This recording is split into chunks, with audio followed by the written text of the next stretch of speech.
Tarisland pros and cons. Playing it on day one. Just disclaimer, I did play this on CBT, so I do have some impressions of it later in the game. I do see some changes being made. For one, I feel like CBT voice acting was worse.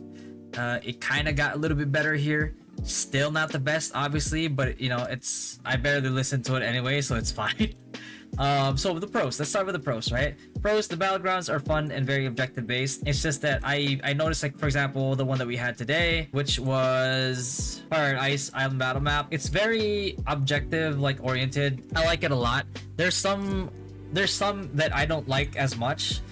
For one, like this one right here, I don't like this one as much, the Sinister or Field Battle Map, because it feels like you just gotta stick by your ore. This was pretty boring, basically. This one right here, the Peak Gulf Battle Map, you know, taking points. This one is pretty classic. I love this one as well. But this one, I have to say, so far, is probably like one of the best ones that they've made.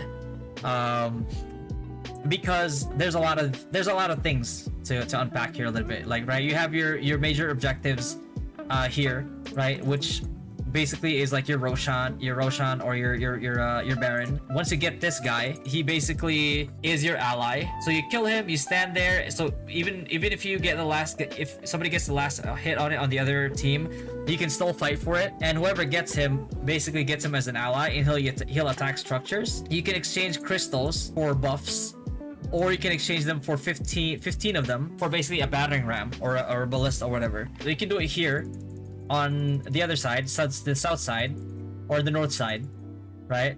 Same thing for the other team, and they go straight for the structures.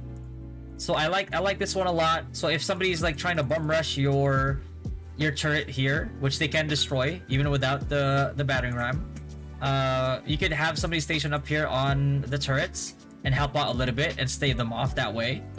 There were a lot of like outplays that we were able to do earlier thanks to that.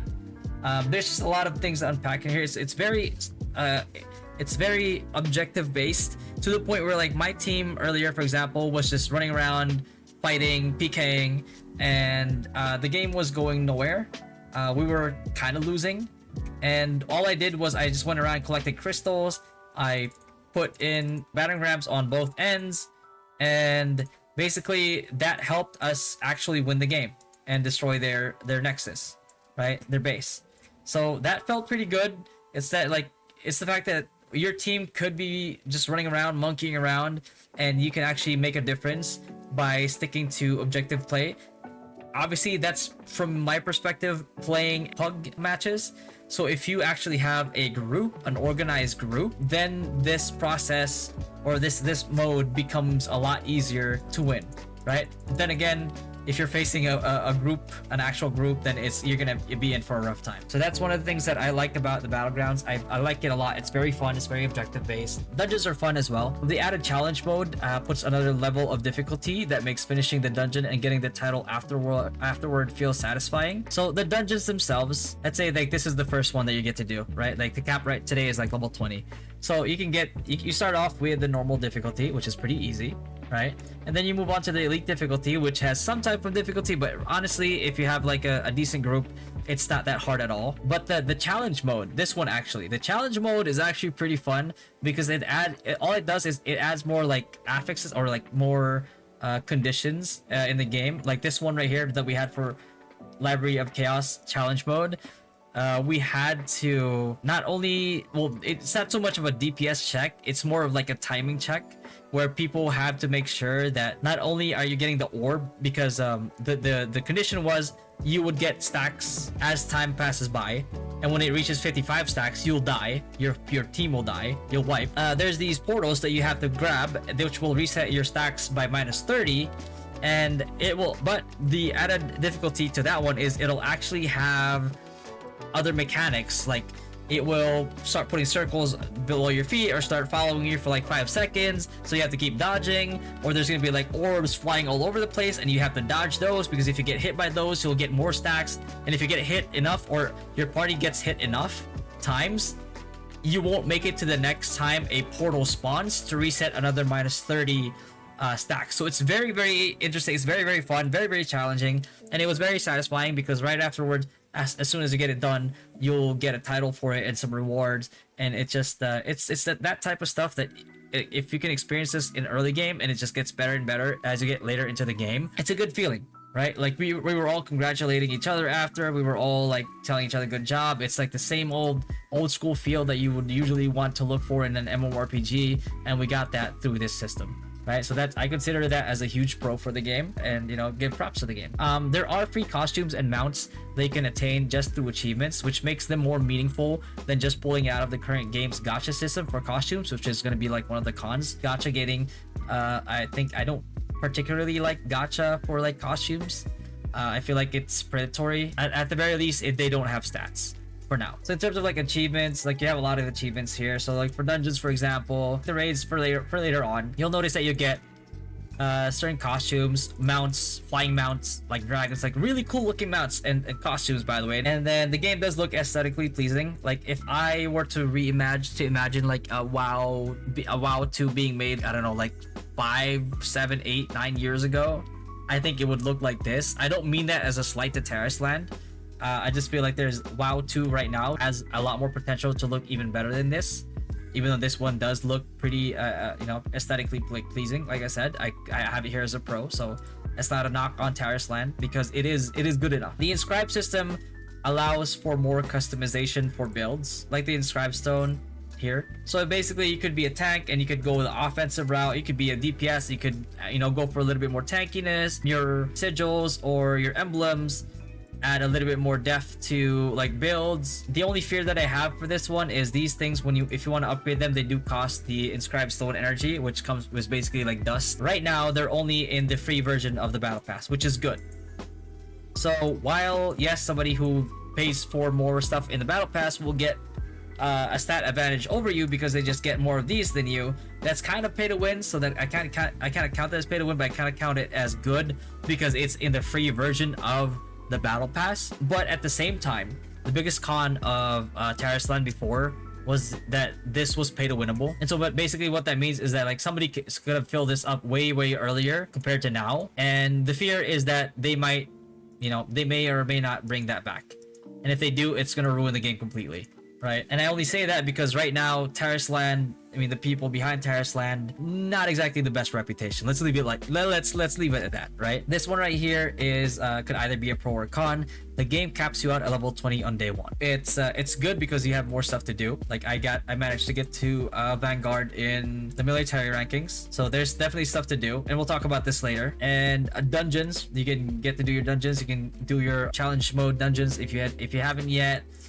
You can do your Universal Hall, which is basically a solo boss dungeon, which you get more rewards the more affixes you give the boss. So like you could give it more HP, more attack, you could give it like all these little extra mechanics into it, which is pretty fun because you don't need to pay to win to do it. And so that I count that as a pro so far. So that's our pros so far when it comes to day one, just based on launch alone, not the stuff that I experienced in CBT. I'll leave it to the rest of the week that I'm going to be playing this game to see which pros we're going to add onto this and which cons. So I'm going to have a follow-up video to this after like a week or so, like a week and a half maybe, after we get deeper into the game and see the changes that they've made. The cons is the game still has pay-to-win mechanics. Gold, for example, can be obtained through the battle pass.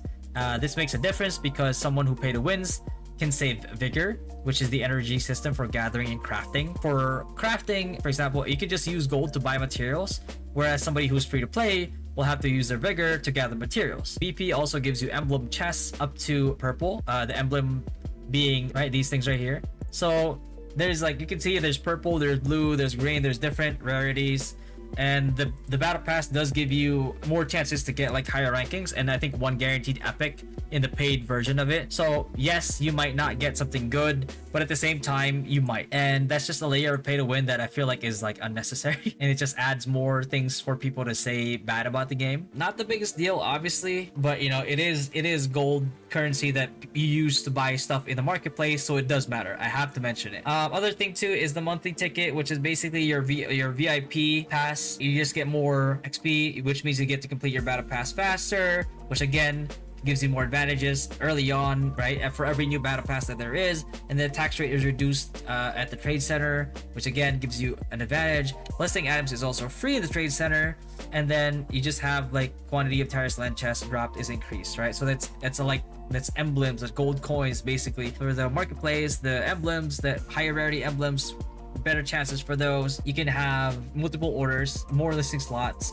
enable portable warehouse and auto fishing feature, which is it's whatever, right? That's arguable, but the right, arcane realm stones, 10 vigor is returned for every 100 vigor spent on crafting, so that makes free-to-play players fall behind even more. And just buying it alone gives you 3,000 gold already, so that's another advantage that you're going to get if you're paying. But you know, it just feels like more pay to win stuff that shouldn't be in a game or should be in the game, especially if their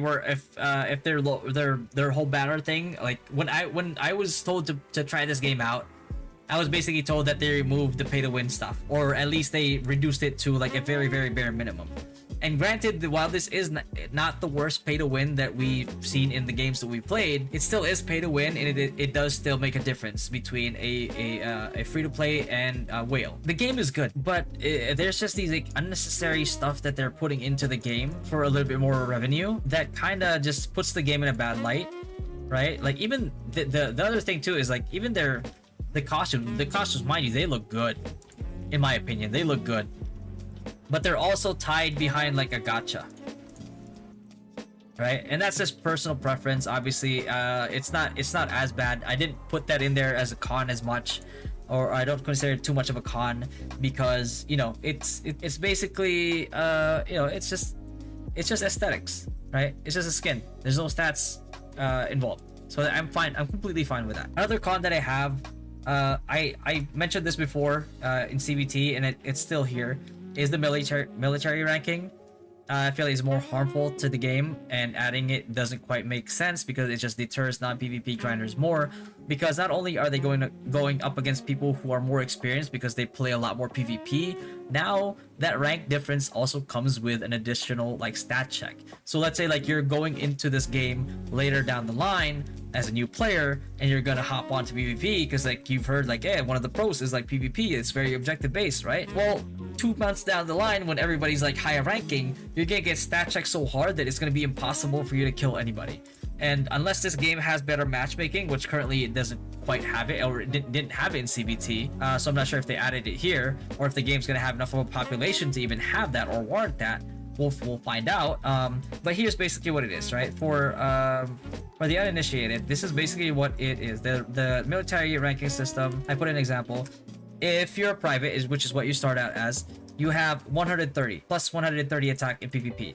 HP 6.6k. For somebody like me who grinded PvP today alone, mind you, I have plus 220 attack. So that is a 90 attack difference, and like a 4.1k HP difference between a private and a vanguard. Granted, corporal isn't like that hard to get to, but still, corporal is 140, 220, 80 difference. Still, HP, how much is that? Like 2.8k still? So that's still it's still a difference, right? And just to put more context to that, my attack right now is 196. The stat difference between a private and a corporal towards a vanguard is almost half of my total attack right now. Now, granted, everything gets like equalized apart from this to the battlegrounds or arena, but the fact of the matter is, it just adds another layer of stat checking that I feel like should just not exist. Like, what does this actually do for the game? Like, yeah, sure, somebody who plays PvP a lot now gets to stomp on noobs, right? Like whatever, right? It's like if you're playing League of Legends or something, and like you're a silver player going up against a gold player, and the gold player starts out with like 30 more attack than you, or AD or AP than you, then you know it just sucks. It doesn't need to be there. Like, the difference in ranking should be a reflection of skill, or at least like experience. It doesn't have to be a numerical advantage. Some people might disagree. I talked to somebody about this earlier, and for some reason they got really offended. I don't know why. Right? And then the open world after finishing like the rep quest feels kind of dead. Like you're searching for stuff in there. I know it's like unfair to compare it to like a game like Wuthering Waves, for example. Just to put it into example, like Wuthering Waves, it's like the mobs all over the map are interacting with each other, not just each other, but they're also interacting with the world. And it's just such a simple detail that makes the game feel more alive. That's something they should probably try to consider. Just the little things. There's still a lot of exploration that can be done within the game. The whole weather thing is also really nice touch. The game itself, the game world itself looks gorgeous. So really, for now, that's like the pros and cons that I've observed for day one. And I'm going to be playing the game for like another a week and a half or so, and I'm going to be going hard, and then I'll have an updated pros and cons video to see if anything has changed, if there's more cons, or if there's more cons or more pros to the game, and we'll see then.